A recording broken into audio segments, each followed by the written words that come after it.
Orang itu menjadi kikir itu karena nganggap hidup itu lama dan uang itu penting. Kalau zaman Nabi itu sederhana kalau melihat hidup. Pernah suatu saat Nabi itu punya jatah makan karena Nabi itu hidupnya juga pas-pasan. Jadi Nabi itu unik. Beliau di satu sisi kaya raya, bisa ngurmat Abu Hurairah, Ammar, Suhaib. Ashabu Sufa itu dirawat Nabi semua. Itu kan kaya, bisa ngerawat sekian orang. Tapi di sisi yang lain untuk pribadinya beliau miskin. Kadang nggak bisa makan hari itu. Tapi di saat yang sama bisa merawat ahlus suffah. Jadi keliru kalau orang hanya cerita Nabi itu miskin, untuk makan dirinya aja susah. Itu keliru. Kelirunya kalau tidak diteruskan, tapi Nabi mampu menghidupi ahlus suffah. Sikan cerita jatah makannya Nabi itu dikasihkan orang ketika Nabi tanya, ya Aisyah, makanan jatah saya di mana?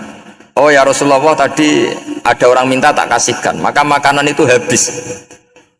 Apa kata Nabi? Kamu salah Aisyah. Yang kamu kasihkan itu justru yang masih. Ya, yang kamu kasihkan itu justru yang masih. Sehingga Nabi menganggap, makanya Nabi terus ngendikan. Ya kalau mukhatabnya lelaki ya kira-kira begini. Wa hal laka min malika illa ma akalta fa afnaita wa labista fa ablaita. Terus tanya wa tasaddaqta fa abqaita, kata Nabi. Harta kamu ya kamu makan kemudian ke WC jadi kotoran, atau punya pakaian mewah nanti rusak, wa tasaddaqta fa abqaita. Ada yang kamu sedekahkan yaitu yang abadi sampai akhir. Sehingga banyak pengusaha yang mencintai saya setelah tak ajari hadis itu, misalnya punya uang 1 miliar karena dia spekulan atau pedagang rawan bangkrut, disedekahkan ke masjid 50 juta, yaitu yang abadi. Jadi kalau suatu saat bangkrut, dia masih punya uang 50 juta di akhirat. Jadi Nabi itu mengajari sedekah itu apa? Ya sedekah itu pengabadian uang.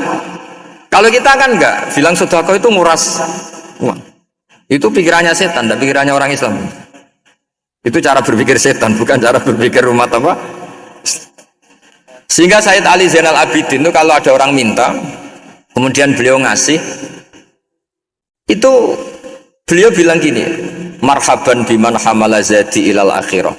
Matur nuwun nggih jenengan sembeto sangu kula nada. Jadi dianggap teller saja. Orang yang minta uang beliau itu dianggap tukang nyatet bank itu. Karena sudah ditabungkan, ya sudah.